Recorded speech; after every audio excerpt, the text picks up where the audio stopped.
All right, so let's get started as we always do with Tron. So Jared Leto has said that a new Tron movie is on its way. Uh, that doesn't seem like that's the right Tron. Maybe I'm. Oh, this is the right Tron. Apologies. Uh, Forget about Jared Leto and Tron and Disney. Let's talk about Tron as in decentralized currency, blockchain, etc. And what does this have to do with anything? Well, there was a company, you may have heard of this, uh, incorporated in the Bahamas, or based in the Bahamas, and operated out of Antigua and Barbuda. Barbuda, of course, is the northernmost down here, Antigua is the southernmost, and here are the Bahamas. So all is happy in the Caribbean. It's a good place to be. So what's going on? FTX is a cryptocurrency exchange. Now, what's a cryptocurrency exchange? I'm assuming that by now you all know plenty about cryptocurrency. I really don't want to talk about cryptocurrency, but I guess we have to. A cryptocurrency exchange is just what it sounds like. It's a place to exchange cryptocurrency, exchange real money for cryptocurrency, or exchange cryptocurrency for real money, exchange one form of cryptocurrency like Ether for another form of cryptocurrency like Bitcoin, etc. It's just a place that manages cryptocurrency and cryptocurrency investments. And you can't see me, but there are air quotes around investments.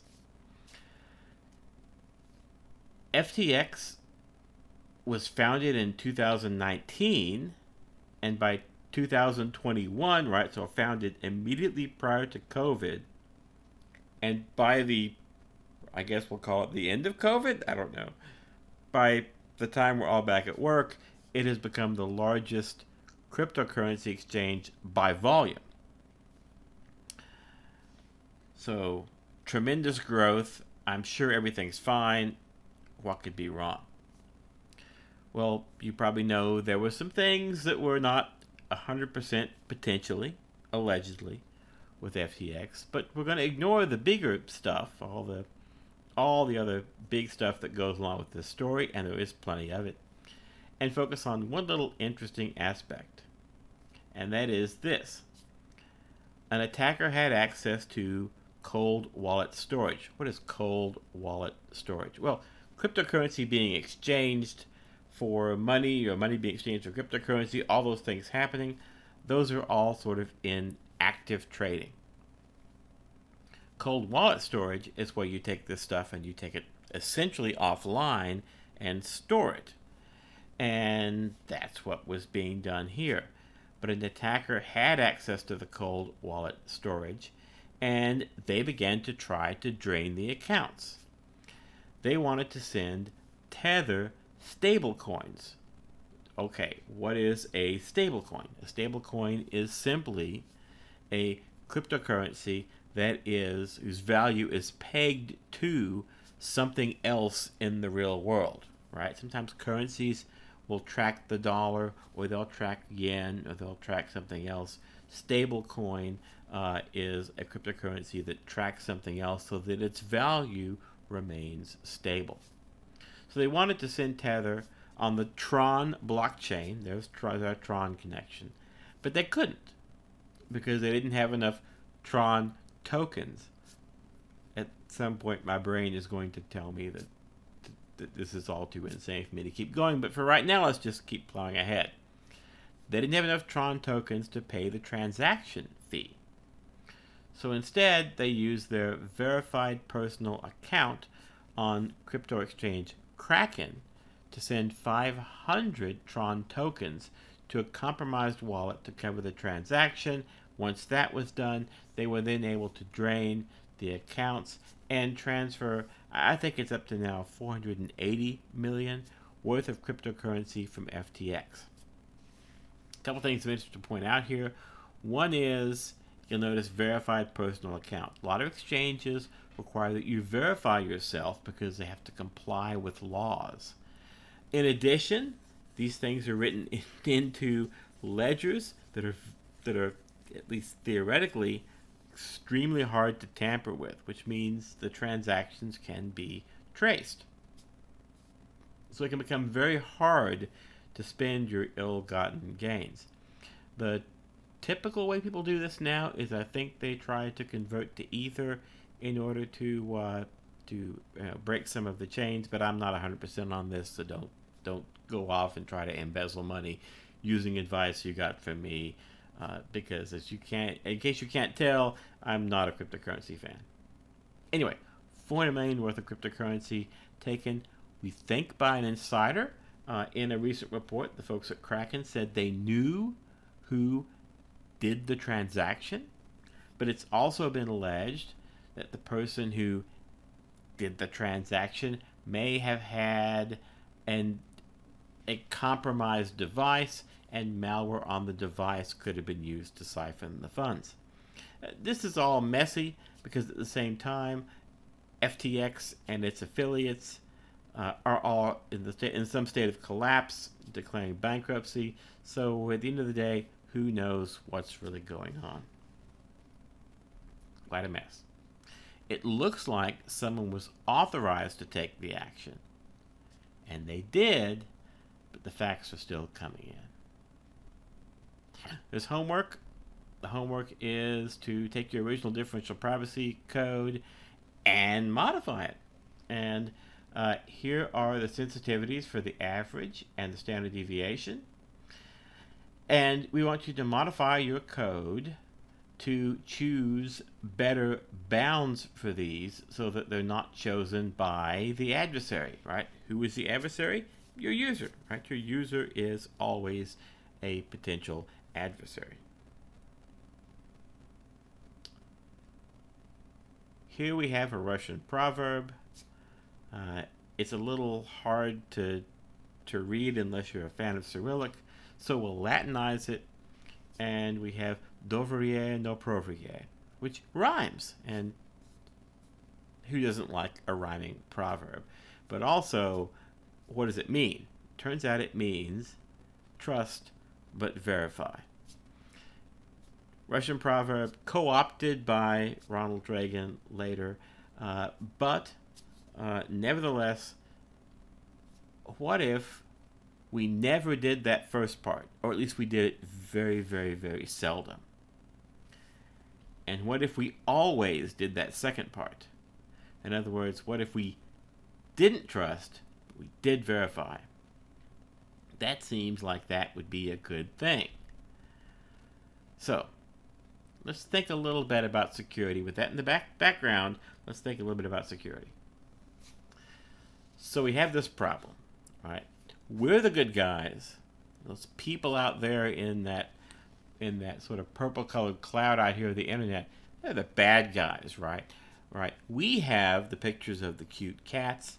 They have, who knows what they have. They have terrible things out there. We don't want to know because they're bad. The threats are outside my network. Okay? Over here is my network. Over here are the threats. I want to keep the threats outside my network. And so one way to do that is to identify the perimeter of my network and build defenses on the perimeter. So here you see I've built the wall. I've established a firewall here on the perimeter which protects my network from threats. Right? Threats are outside over here. My network's over here. The firewall protects my network from the threats. That's what I want. Right? I built the wall and now we're safe. But it turns out sometimes people want to work from home. Okay, fine. You want to work from home? You can do that, but you can't join my network because you're out there with the threats and I don't let people who are out there with the threats inside my network. It's not going to happen. Never going to happen. Not going to do it ever. Wait, you're the vice president of the company? I'm going to see about getting a VPN. So now you can be at home. You can connect up here, but through a secure connection, through a VPN concentrator, and come into my network. And that's okay, right? I trust you I trust your computer, and you can be part of my network, and now the threats are still outside my network, and I can require stuff on your machine. I can require host scans and computer authentication and local network restrictions. Right? You can't browse out to the web while you're connected to the VPN. We restrict that. And in fact, that occasionally bites me at Oak Ridge where I'll fire the VPN up and I'll discover that something like Zoom doesn't work properly because it's restricting the network. So I can be inside the network, but I have to accept some restrictions to do it, and that makes sense, right? I want to keep the threats outside the network. Threats stay outside the network. Great. Problem solved. Life is good. Who are all those people all over the screen there? And what are they doing, right? They're bringing their own device. BYOD. Bring your own device. Do you want to add your tablet or your laptop or your cell phone, your personal device to my network? No, can't do that. You've been out there where the threats are, right? You've got an unclean device, an unwashed, unclean, unprotected device full of who knows what. And no, you get connected to my network. Oh, wait, you're the CEO or the president or the VP of sales?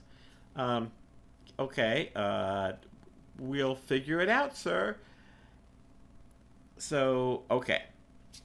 Right, you might even be an IT guy, or you might be the person who decides what can be added to the network, in which case, maybe you have an advantage. So we'll say, fine, install our VPN on your phone, and then your phone can join our trusted network. Otherwise, we'll build an untrusted network for you to join. Now, this, as you can tell, worries me a little bit, right? Those devices go out into the world where it's unclean and there are threats, and then they come here and want to connect to my network. But I have some filtering. I can sort of monitor their connections. I feel like I can keep the threats outside the perimeter, although the perimeter is getting a little bit fuzzy.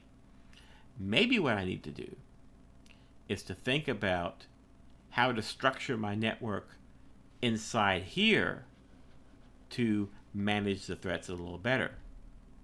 So, what am I worried about? Well, if a threat gets in my network, it can move from computer to computer, right? So, here comes my manager with their laptop, and they connect, and now a threat that was outside has walked in with them. I can't stop them because they're my manager. They connect here, and now the threat's on the network, and it moves around, and pretty soon it's consumed my network, and now I've got problems. And my manager is yelling at me because the network is going down. So I want to break up the network to prevent lateral movement and maybe control it a little better. So great. So what I'm going to do is I'm going to segment my network. I'm going to establish perimeters inside my network. And so that's great. That's what I do. Look, I built the wall over here. I'm going to build another wall over here, right? The solution is always building a wall. So once I built the wall, and once I built another wall, then I feel pretty good, right? I've got this network out here. There might be some threats here. And I've got my super important server over here behind this perimeter boundary, and everything is going... Who the hell's this? Okay, great. Now I've got someone inside my secret perimeter. It turns out people are going to carry their phones around it and go from place to place and mess up my beautiful network architecture. And so... What do I do? Right? How do I decide which devices I can still trust? How do I decide which people I can trust to bring their devices in, or how that's going to work? My network's getting so messy, I don't know where the threats are anymore. The threats are supposed to be outside my network. I'm not even sure what's in my network, right? I mean, sometimes our manager's laptops in there, sometimes his phones. I don't know. Sometimes there's someone over here. What the heck are they doing over here?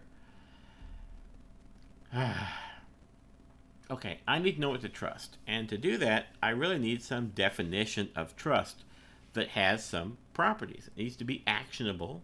In other words, I can make decisions based on it. It should be ideally programmable so that I can write code to enforce my idea of trust. And it should be useful, right? I should be able to get work done even in my restricted environment, right? Let's say I don't trust anything. I'm going to isolate all the machines. I'm going to air gap everything and require people to walk around with floppy disks. Well, that's not going to work great, and it's not going to be very useful, and it's probably also not going to be very secure. So there are limits to all this. And, if time permits, it might be nice if my definition of trust was also rooted in reality in some way. But actionable, programmable, and useful, that's what I really need. And then I'll worry about the other stuff later. So our usual human notion of trust is not going to work out the way we want, right? I see Aisha over here walking down the hall, and I say, "Hey, Aisha," and she says hi to me, and maybe we chat for a minute, and haven't seen her in a while, and she walks off, and I'm like, "It's good to see her." I hadn't seen Aisha in a while. I wonder why. Wait a minute. Didn't Bobby tell me they fired Aisha? Did they hire her back? Maybe Bobby was wrong. Right? So I don't know who to trust, right? So our notion of trust is probably not the one that we want. We probably need a different definition of trust. So to get there, we're going to have to talk about authentication and authorization. Authentication, or AuthN, is the way we determine if someone or something, like your computer, is who or what it claims to be. And authentication systems are not perfect. They just are not. Fingerprints can be faked. We don't actually know how unique fingerprints really are, although we do have cases of people with basically the same fingerprints. And keep in mind, we don't actually compare fingerprints usually. We compare parts of fingerprints, right? We look at a fingerprint, we identify regions of interest, we digitize them, we convert them from the physical reality to a set of approximate measurements, like a hash, and then we're able to compare those hashes. And that's not really fully comparing the fingerprints, that's something else. Facial recognition works the same way. Retina patterns work the same way. All of these really depend upon how much data we can collect, when we collect the data, and under what circumstances we collect it. And they are all subject to spoofing. Sort of infamously, the Mythbusters took some time to try to see if they could spoof fingerprint readers, and they were very good at it. They were successful with all the ones they tried, using a variety of, first starting out with moderately sophisticated techniques, and then moving to dumber and dumber stuff that still worked. It's a really fun episode. I recommend you watch it. Here's a link to it on this page. We're going to skip by it for now. Carry. All right. It also includes covertly getting someone's fingerprints, so that's fun. Getting Grant Imahara's fingerprints, and R.I.P. Grant. So the typical way we think of authenticating someone is by having them prove some things to us. And the things we want them to prove usually take the form of something you know, and that's your password or maybe a PIN, something you are, and that would be biometrics, right? That could be your fingerprint or your face or your retina pattern, etc. And something you have, and that's often a token. It could be a simple RSA token, it could be a soft token on your phone, but it's something that you have that you can present as well. And with those three things, we can be reasonably sure you are who you say you are, or can we? sometimes people like to joke about it being something you used to know because people forget stuff, something you used to be because, you know, life happens, and something you used to have because you lose your phone. Uh, there's many ways in which it can fail in terms of usability, and there's also ways it can fail or be subverted uh, through other mechanisms, right? We know your password and your PIN can be stolen, but it turns out your RSA token, right? There was an RSA hack which required us all to get new RSA tokens. If you were around at that time and had one, you got a new one because someone had cracked it. And sometimes biometrics fail, and they can either fail in that you're not recognized when you should be, or they can fail in that someone else can make use of biometric information to pretend to be you. Right? It's not that uncommon that my wife picks up my phone and points it at my face to unlock it because I have all the food ordering apps on my phone and she doesn't. So there you go. So let's talk about authorization, or AuthZ. Authorization is basically figuring out whether or not a thing that someone wants to do or that something wants to do, like a computer or a phone, should be permitted, right? Whether the action is authorized. And you can think of is authorized as a relationship between subjects or objects and actions, right? Between people or computers or phones or programs and then actions like printing or overwriting a file or creating a new file or unlocking a door, all those various things, right? Actions may even create new objects, and as a result, this process can be chained, right? I might take an action that creates a new object. That object may have its own authorizations, and if I play my cards right, maybe I can use that later on, right? So I write a piece of code. I say, hey, this is a good little piece of code. It's a pretty neat little utility. I put it out in the world. A bunch of you download it. What you don't know is it has a funny little back door in it, and pretty soon I'm scarfing up all your information. That surely was not intended to be authorized. So if we're going to dig into that, we're going to have to endure some acronyms. So it's going to be acronym time. AT, sorry. Here are some common authorization policies. We've actually talked about quite a few of these already. We've talked about mandatory access control. That's that top-down system that we talked about when we looked at the BIBA model and the other security models based on classified information. Someone at the top decides this should be secret, this should be top secret, this should be confidential, this should be compartmented. And those policies are well defined at the top level, so they can't be tampered with or overwritten, and everybody else just sort of plays in that environment based on their permitted access. It's mandatory access control. Emphasis on the mandatory. Discretionary access control, DAC, tries to distribute some of that control to the people, right? Put the power back in, right? It's empowerment. Put the power back in the people's hands. All data owners get to define the authorization policies for their data or for data shared with them, so control ends up being distributed. Right? I have a document I've created, and I can share that document with you, and I can specify that you can read it, and maybe I can even make you an editor of that document. That's discretionary access control.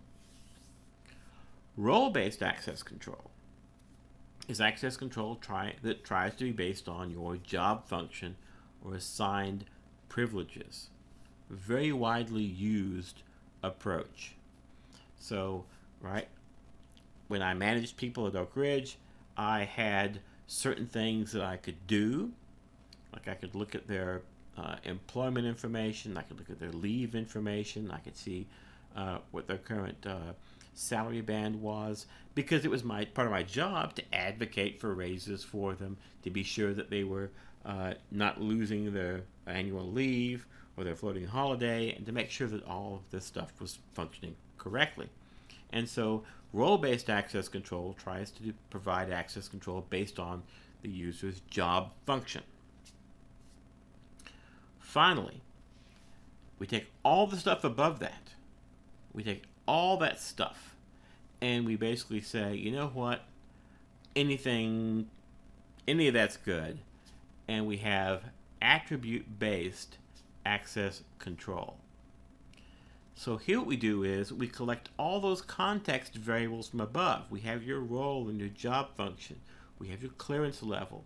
We have clearance levels and authorizations you've applied to others. All of these different variables out there in the world, we collect them all together.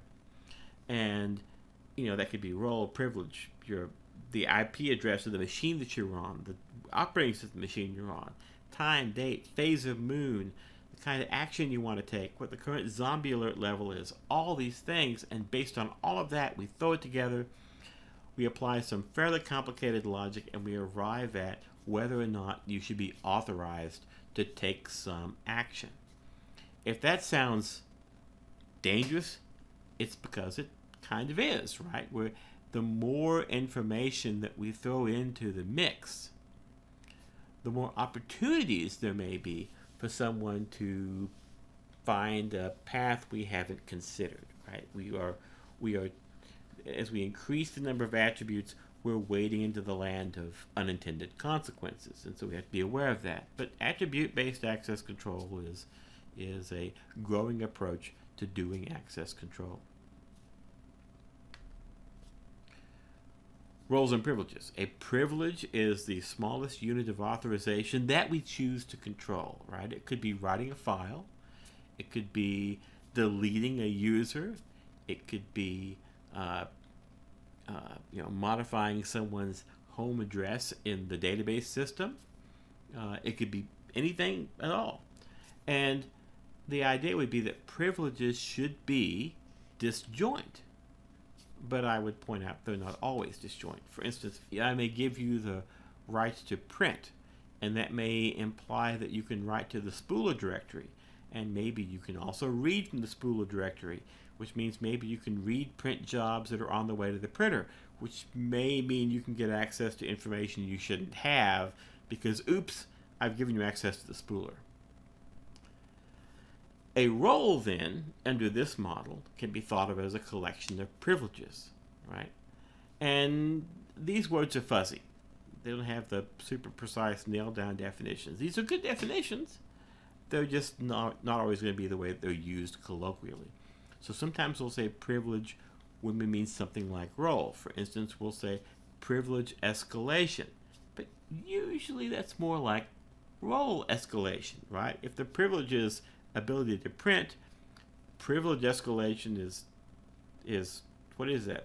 The ability to print more? So anyway, so just be aware of that.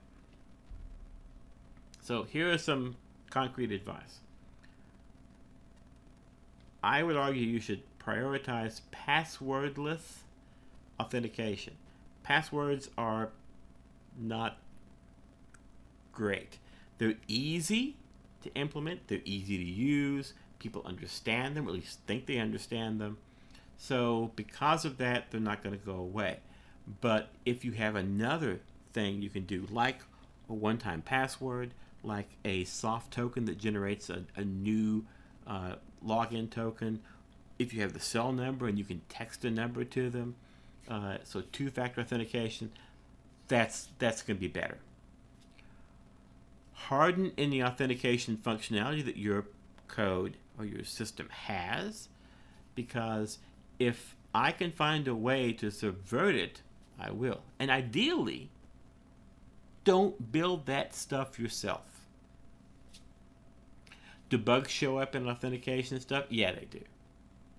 And so if you've used buggy authentication, that's bad. But the people who build authentication systems spend a lot of time thinking about this and beating on it. And while they're not perfect, and yeah, there are going to be holes and bugs in it, they may well do a better job than you do. So rolling your own authentication is kind of like rolling your own crypto, right? Don't do it. Go ahead and use some off-the-shelf stuff that's been carefully vetted. For example, you might use the Google authentication system or the Facebook or whoever's authentication system. And a lot of places are doing that now because that transfers some of the risk to them, but it also gives them a pre-existing hardened authentication solution. And protect against automated attacks, rate limit. We talked about that last time. Don't let people just spam your system and try to brute force it, right? Have a way to protect against that. If you're going to build your own, which again, I recommend you don't. Right? The point I'm making is don't try to reinvent authentication, right? It may not be beautiful and perfect and wonderful, but we're working on it. That all takes us to where we started. Trust but verify? No. Don't trust, verify. And that's zero trust. So the basic principles of zero trust are, we're going to enumerate them here. First one is don't trust, always verify. Now, you can't say never trust, right? You're going to trust something at some point. You have to. But in general, try to avoid trusting anything unnecessarily. Try to verify whenever you can. So Aisha walked by me in the hall. Does she still work here? Wait, is that even Aisha? Is Computer X running a trusted OS? Is it up to date with patches? Is it running the correct endpoint software that I want you to run? If not, maybe I don't want to let it on my network, right? Maybe I'm going to kick it off the network. At Oak Ridge, we have a system where we scan your machine. If you fail the checks, we mark your machine as orange and tell you to fix them. And if you don't, we mark your machine as red and kick it off the network. You have to bring your machine up to the correct standards. Is the user authorized? Are they still authorized? What about now? Right? Things can change quickly. And so it's helpful if you're continually doing authorization. And that can be annoying to the user, but that's the price you pay for security. Every action should check your authentication, and it should check your authorization, right? You want to take an action? Well, who are you, and are you allowed to do it? Implement least privilege. So, for example, you might ask, does Amina really need to access the office on weekends, unsupervised, with a box truck and a bunch of assistants? Maybe something's going on there. I don't know. I'm not Amina. She doesn't report to me, but I'm a little suspicious of this request that we issue her a key and codes for the building. I don't know why she needs that. You might use something called Privileged Access Management. This PAM is different from the PAM that you're probably familiar with if you're a Linux or Unix administrator. It's basically a way to provide for people with privileged accounts to still have appropriate access management. Right? So least user privilege, or LUP, as we sometimes will say, it's depressing. LUP systems are systems where you have the least user privilege. You can't, easily install software or change certain settings without elevating.